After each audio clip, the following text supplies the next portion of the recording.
Assalamualaikum warahmatullahi wabarakatuh. Rahayu Sagung Dumadi. Kembali lagi di channel Babat Nusantara. Pada kesempatan kali ini, saya akan menceritakan sejarah kebudayaan Jawa. Tidak usah berlama-lama lagi, mari kita masuk ke ceritanya. Berikut ini saya akan menggambarkan sekilas mengenai tahapan-tahapan sejarah Jawa, khususnya dilihat dari segi sejarah politik atau pemerintahan. Pemerintahan Wangsa Sanjaya. Pada permulaan abad ke-8 di Jawa Tengah terdapat pemerintahan Raja Sanjaya yang wilayahnya meliputi daerah Kedu dan sekitarnya. Di daerah Salam pernah ditemukan adanya prasasti Canggal yang berhuruf Palawa dan berbahasa Sanskerta. Prasasti yang berangka tahun 654 Saka atau 732 Masehi dalam bentuk Candra Sangkala mengungkapkan pemerintahan Raja Sanjaya, seorang putra Sanaha. Sanjaya memerintah secara bijaksana, gagah berani, dan ahli ilmu pengetahuan terutama ilmu agama. Raja Sanjaya mendirikan percandian di Gunung Wogir dan mendirikan lingga di Bukit Satirangga, dengan pusat kerajaan di daerah Kunjara Kunjadesa. Wilayahnya merupakan daerah pertanian yang subur, banyak hasil padi, emas, dan ada rumah-rumah pemujaan bagi dewa-dewa. Raja-raja pengganti Sanjaya tercantum di dalam prasasti Kedu yang dikeluarkan Raja Belitung, seorang Raja Meda Ngeripoh Pitu. Raja-raja pengganti itu tidak selalu keturunan raja terdahulu. Ada kalanya mereka itu para pejabat atau pembesar yang mendapat kepercayaan raja karena jasanya terhadap pemerintahan. Raja-raja pengganti Sanjaya terdiri atas Rakaki Panangkaran, Rakai Panunggalan, Rakai Warak, Rakai Garung, Rakai Pikatan, Rakai Kayuwangi, Rakai Watu Malang, dan terakhir Balitung. Kekuasaan dinasti Sanjaya di samping berpusat di Jawa Tengah bagian tengah, di daerah pantai utara Jawa Tengah. Kegiatan kehidupan rakyatnya dalam bentuk pelayaran dan perdagangan di pantai-pantai Pulau Jawa mungkin sejak awal telah merupakan imbangan dari kegiatan pertanian, pertukangan, dan perdagangan di daerah pedalaman. Dalam pada itu, di daerah Jawa Tengah bagian selatan muncul pemerintahan keluarga Sailendra. Pemerintahan Wangsa Sailendra di Jawa Tengah. Pemerintahan dinasti Sailendra di Jawa Tengah ini muncul pada pertengahan abad ke-8. Pergeseran kekuasaan dari dinasti Sanjaya ke tangan Sailendra yang lebih kuat itu. Belum diketemukan bukti-bukti adanya penyerangan yang dilakukan dinasti baru yang tampaknya berasal dari luar Jawa itu. Adapun daftar raja-raja dinasti Sailendra diawali oleh Raja Bahanu, yang kemudian dilanjutkan oleh pengganti-penggantinya seperti Wisnu, Indra, Semartungga, dan Balaputra. Prestasi Kalasan yang dikeluarkan pada tahun 778 Masehi telah mengungkapkan tentang peranan Rakai Panangkaran yang membantu Maharaja Sailendra bersama pendeta-pendeta Buddha yang mendirikan bangunan suci di desa Kalasa. Kerjasama kedua dinasti ini mengakibatkan terciptanya stabilitas pemerintahan di Jawa. Untuk memperkuat kerjasama ini telah diadakan ikatan perkawinan antara Pramodawardhani dari Wangsa Sailendra dengan Rakai Pikatan dari Wangsa Sanjaya yang berlangsung antara tahun 824 sampai 832 Masehi. Ikatan perkawinan mana mungkin telah terjadi pada masa pemerintahan raja-raja sebelumnya, yaitu Samoratungga dari dinasti Sailendra dan Rakai Garung dari dinasti Sanjaya. Pada tahun 856 Masehi, Rakai Pikatan membantu Pramodawardhani memerangi Balaputra yang tidak merasa senang terhadap campur tangan keluarga Sanjoyo.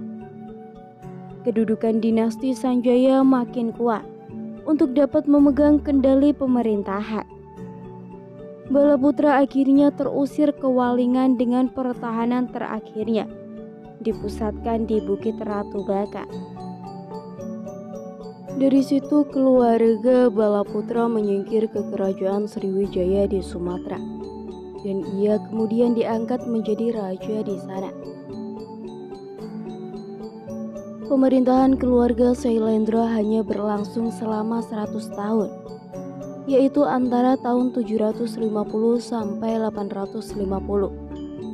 Tetapi sudah tak mau menegakkan pemerintahan yang kuat, tersirat dari bangunan-bangunan percandian yang ditirafkan, yang mengagumkan dunia. Raja-raja Mataram pengganti Sanjaya mulai membangun pemerintahan secara teratur setelah Balaputra pindah ke Sriwijaya. Pemerintahan Kayuwangi berlangsung antara tahun 856 sampai 892. Wilayah kekuasaannya meliputi perbatasan Sungai Serayu, Pegunungan Dieng, Gunung Muria, dan daerah Gunung Kidul. Susunan pemerintahan terdiri atas pemerintahan pusat dan pemerintahan desa sebagai cermin pemerintahan yang demokratis dan desentralisasi. Desa-desa perdikan diciptakan untuk memberi kebebasan masyarakat dalam mengatur desanya. Dalam masa pemerintahan Balitung yang meliputi tahun 898 sampai 950. Wilayah kekuasaannya sudah meliputi daerah Jawa Tengah dan Jawa Timur, dari daerah Bagelan sampai Malang. Pemerintahan raja dibantu Rakyat Katrini yang terdiri atas Rakyat I Hino, Rakyat I Halu, dan Rakyat I Sirikan. Rakyat I Hino Daksatuma yang menjabat Mahapati Mataram kemudian berhasil menggantikan Balitung sebagai Raja Mataram. Raja Daksa berusaha mengikuti jejak Raja Balitung dalam upaya mengagungkan nama Sanjaya. Selama memerintah Mataram dari tahun 910 sampai 919, itu Daksa berhasil menciptakan Tarhik Sanjaya dengan menarik garis keturunan Sanjaya, sehingga diketahui yang memerintah Mataram pada tahun 716 Masehi. Ketika Tulodong menggantikannya dan mengakhiri pemerintahan dalam tahun 927, telah muncul usaha-usaha swasta yang ikut memikirkan soal-soal ekonomi dan pembangunan pertanian. Dan candi-candi pemujaan antara lain Candi Tiru Mangganawi. Rakrayana I Hino pada masa pemerintahan Tulodong dijabat oleh Wawa yang kemudian menggantikannya menjadi Raja Mataram. Masa pemerintahan Wawa adalah merupakan masa peralihan pindahnya pusat pemerintahan Mataram ke Jawa Timur. Berakhirnya pemerintahan Raja Wawa ini berarti merupakan akhir kekuasaan dinasti Sanjaya dalam kerajaan Mataram Hindu di Jawa. Tetapi di Jawa Tengah masih terdapat sisa-sisa pemerintahan. Hal ini tidak berarti di Jawa Tengah sudah tidak ada kegiatan pemerintahan. Hanya saja kegiatan terbatas pada daerah-daerah tertentu. Baru beberapa abad kemudian,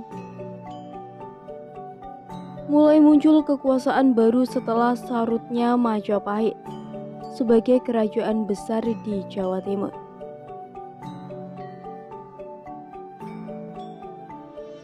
Kerajaan-kerajaan kuno di Jawa Timur. Setelah masa pemerintahan Kerajaan Mataram kuno yang dipimpin oleh Raja-Raja Sanjaya itu, berturut-turut muncullah kerajaan-kerajaan Jawa kuno selanjutnya, yang kesemuanya berpusat di Jawa Tengah.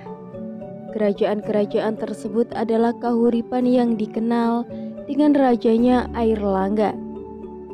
Kemudian menyusul masa kerajaan Kediri yang berdampingan dengan Jenggala. Kemudian pada masa selanjutnya menyusul kerajaan Singosari. Kekuasaan di Jawa Timur sejak tahun 829 Masehi dengan menciptakan dinasti yang istimewa. Keturunannya mewarisi pemerintahan yang kuat, baik yang dilakukan Dharma Wangsa di Medan pada tahun 990 sampai 1016, Airlangga di Kahuripan pada tahun 1019 sampai 1042, maupun Raja-Raja Kediri dengan pemerintahan Jayabaya pada tahun 1135 sampai 1159 dan sebagainya. Keadaan geografis Jawa Timur menjamin perkembangan kekuasaan Raja-Raja Kediri karena hubungan dengan luar negeri terbuka oleh adanya sungai-sungai besar bermuara di pantai utara Jawa.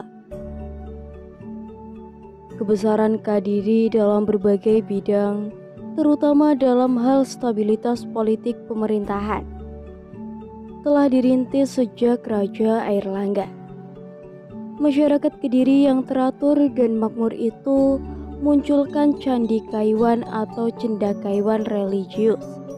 Pujangga-pujangga seperti Punokawan, Puseda, Pupanulu, dan Pudarmaja mengubah cerita-cerita yang mengacu ke Mahabharata seperti Arjuna Wiwaha, Baratayuda, Samaradana, dan lain-lain. Kehancuran kerajaan Kediri terjadi ketika Kertajaya bertentangan dengan Brahmana-Brahmana yang didukung oleh Ken Arok. Dalam pertempuran Genter tahun 1222, Kertajaya dikalahkan oleh Ken Arok yang sekaligus mengambillah pemerintahan kerajaan. Ken Arok berkuasa di Singosari pada tahun 1222 sampai 1227, menandai dinasti baru yaitu Wangsa Rajasa. Dinasti Rajasa akan berlanjut dalam masa pemerintahan Raden Wijaya di Majapahit. Kematangan kekuasaan Singosari ditempa oleh Kertanegara yang pandangan politiknya lebih luas. Cita-cita mengkonsolidasikan kekuasaan dengan kerajaan lain dilakukan dengan tindakan-tindakan seperti ekspedisi Pamalayu pada tahun 1275 untuk membendung ekspansi Kublai Khan dan Cina.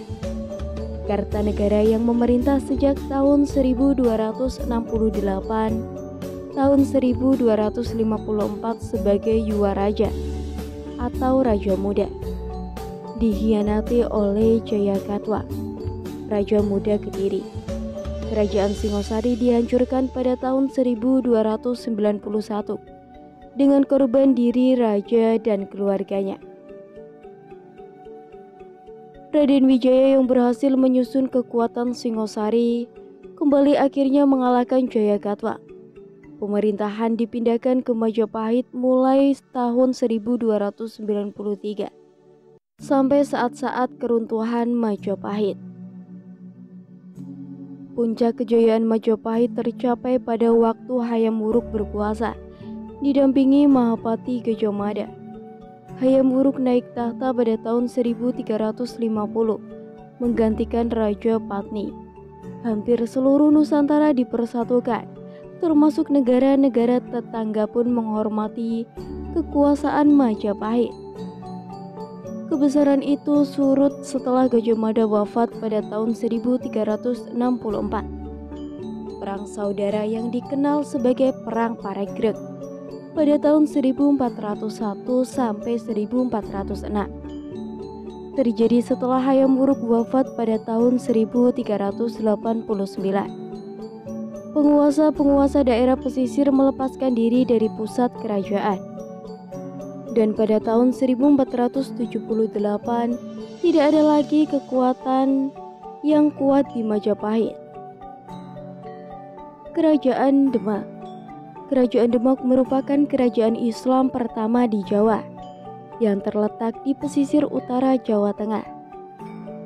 Sebagai negara maritim, Demak menguasai perairan Laut Jawa dengan pelabuhan-pelabuhan di sepanjang pantai utara Pulau Jawa seperti Gresik, Tuban, Sedayu, Rembang, Juwana, Jepara, dan Surabaya.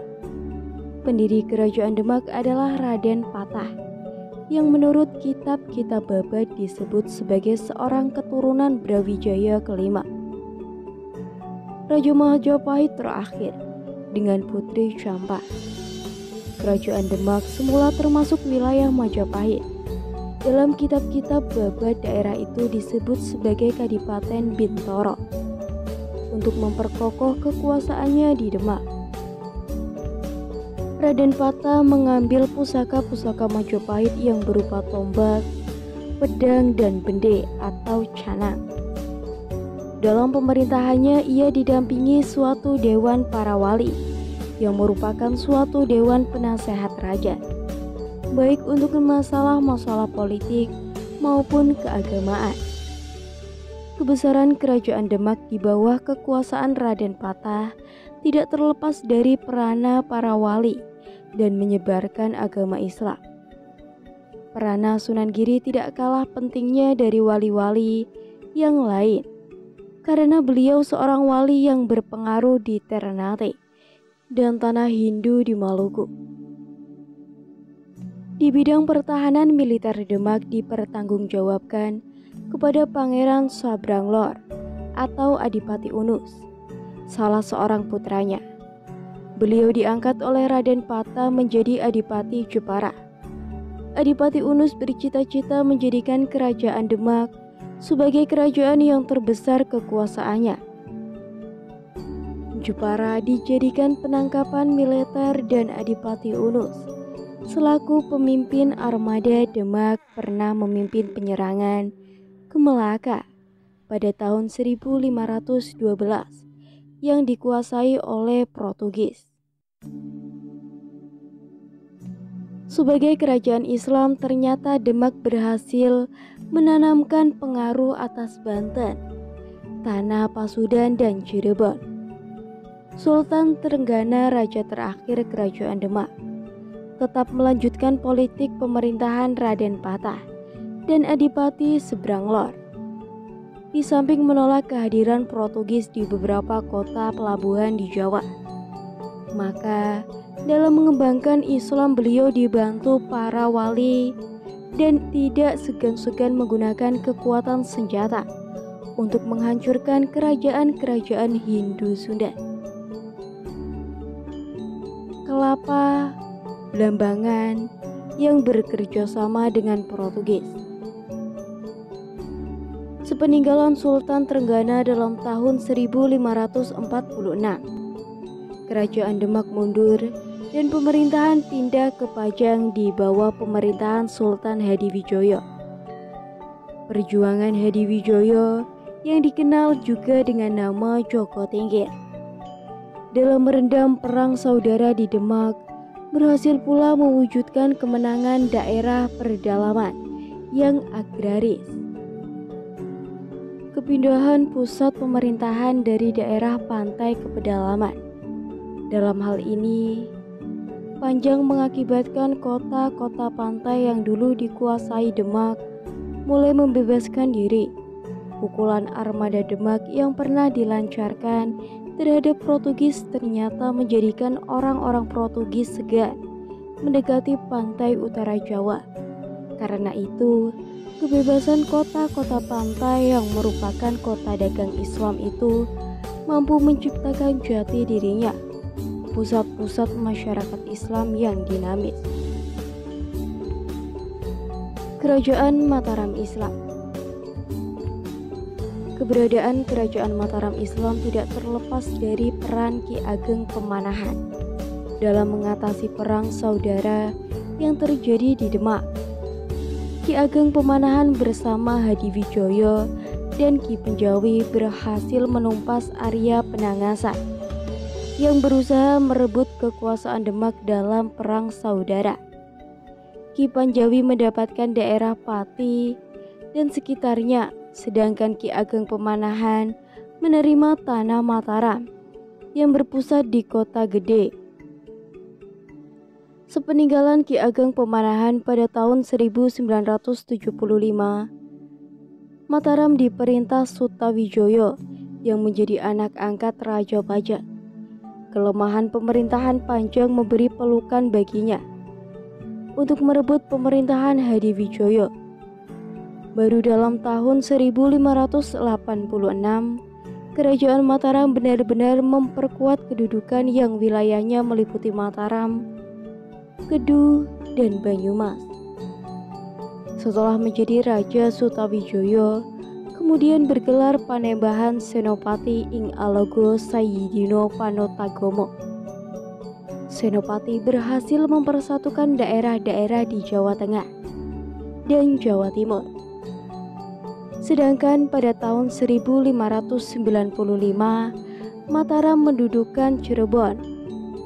Masa pemerintahannya memang penuh peperangan dan setiap pemberontakan itu selalu dipadamkan dengan kekerasan. Penggantinya mulai menghadapi kesulitan dengan datangnya pedang-pedang Belanda di perairan Laut Jawa. Panembahan Senopati yang wafat dalam tahun 1601 itu digantikan oleh Sultan Anyakrawati yang lemah dan sakit-sakitan. Baru dalam kekuasaan Sultan Agung Anyakrakusumo yang memerintahkan pada tahun 1613 sampai 1645, Kerajaan Mataram bangkit untuk mempersatukan Nusantara. Daerah demi daerah ditaklukkan.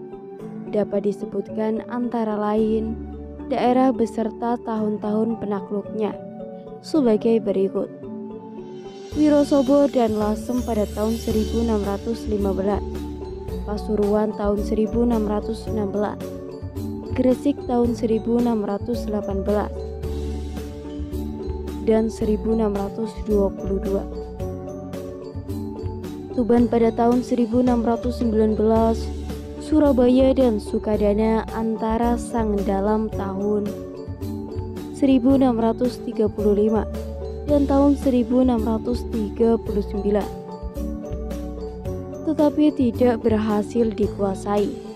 Adipati Pragola dari Pati memberontak terhadap Mataram pada tahun 1627.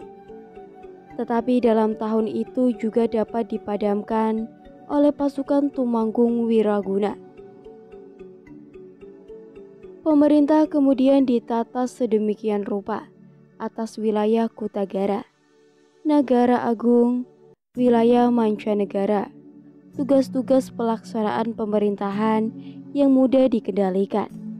Dari pusat, Sultan Agung tidak mau bekerja sama dengan Belanda yang telah berkali-kali ingkar janji dan memperlihatkan keserakahannya dalam berdagang terutama di pelabuhan Jepara. Pusat dagang Kompeni Belanda di Batavia diserangnya dalam tahun 1628 dan 1629. Biarpun gagal menghancurkan pertahanan Belanda, tetapi Sultan Agung sudah memperlihatkan ketaguhan dan keberaniannya menghadapi Belanda.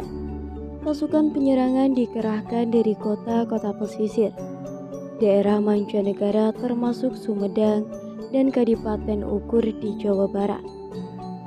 Armada lautnya yang dipimpin Baurekso cukup tangguh menghadapi kapal-kapal VOC Kompeni Belanda di Laut Jawa, terutama di Teluk Jakarta. Sampai masa akhir kekuasaannya, pihak Belanda segan berhubungan dengan Mataram. Setelah Sultan Agung wafat pada tahun 1645, beliau digantikan Sunan Amangkurat pertama yang bersikap lemah terhadap Belanda. Amangkurat pertama memusuhi bangsawan-bangsawan pesisir yang mulai kaya karena perdagangannya. Para alim ulama tidak terlepas dari pengawasan karena dicurigai kalau sewaktu-waktu akan berontak merebut kekuasaan Sunan. Para alim ulama mulai dicurigai karena peranannya sebagai penasehat raja dalam melaksanakan politik pemerintahan. Rasa tidak senang terhadap Panembahan Giri, misalnya, menimbulkan keresahan di kalangan ulama Mataram. Mataram memperlakukan tindakan monopoli beras dan mengadakan larangan pelayaran di sepanjang pantai utara Jawa. Karena itu, sejak tahun 1657, orang-orang dari Jawa tidak dapat mengurus sendiri pengiriman ke Batavia. Kegiatan ini kemudian diambil alih oleh VOC yang mulai mencoba-coba mendekati Jepara, Semarang, Madura, dan Surabaya. Banyak pihak yang menentang Sunan Amangkurat pertama, termasuk Adipati Anom, putra yang mendapat bantuan Pangeran Giri, Trunjaya tahun 1674. Mempercepat upaya Sunan Amangkurat pertama untuk bekerja sama dengan Kompeni Belanda. Sunan Amangkurat I wafat dalam perjalanan ke Batavia pada tahun 1676 dalam upaya mencari bantuan. Tindakan lebih berani lagi dilakukan Sunan Amangkurat II sebagai putra mahkota yang menggantikannya ketika wafat di Tegalarum.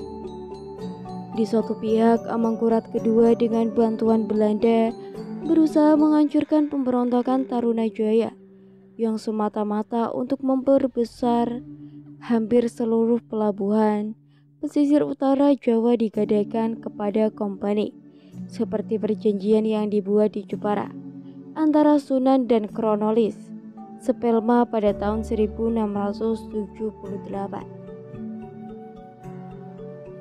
Setelah perlawanan, Trunajaya berhasil ditumpas dengan bantuan Belanda dan Arupalaka, maka dengan segera Keraton Mataram dipindahkan ke Kartasura, yaitu suatu daerah dekat Keraton Pajang terdahulu. Kepindahan pusat kerajaan ini untuk menjaga kelangsungan kewibawaan pemerintahan, karena tidaklah dianggap baik jika pusat kerajaan tetap di keraton lama yang pernah diduduki musuh. Pentrasi Barat. Kepindahan pemerintahan ke Kartasura justru tidak pernah mengakibatkan stabilitas pemerintahan. Pihak Kompeni Belanda makin keras menekan pemerintahan raja-raja Mataram dengan menimbulkan perpecahan keluarga raja dan bangsawan-bangsawan keraton. Belanda berusaha menatur kekuasaan raja-raja Jawa yang dapat menguntungkannya. Selama Sunan Amangkurat II dan pengganti-penggantinya berkuasa, pihak Belanda berhasil mengurangi kedaulatan raja. Banyak daerah yang dikuasai Belanda, antara lain daerah Priangan, Cirebon, Madura, Semarang, Jepara, Rembang, dan Surabaya. Dominasi Belanda lebih membentukkan politik pemerintahan Raja-Raja Mataram. Sunan Paku Buwono ke-1, menerima penetapan 200 orang tentara Belanda di Kartasura. Sunan Paku Buwono II harus kehilangan hak untuk mengangkat pegawai-pegawai pemerintahan, keraton, dan bupati-bupati. Di samping itu, Belanda telah mematikan semangat kemaritiman orang-orang Jawa dalam hal pelayaran pantai yang berpusat di Tegal, Pekalongan, Kendal, Tuban, Yuwono, dan lain-lain tempat. Semoga bermanfaat bagi kalian semua. Jangan lupa tonton video-video menarik lainnya di channel Babat Nusantara. Tetap dukung channel ini. Jangan lupa like, komen, dan subscribe. Rahayu, Rahayu, Rahayu.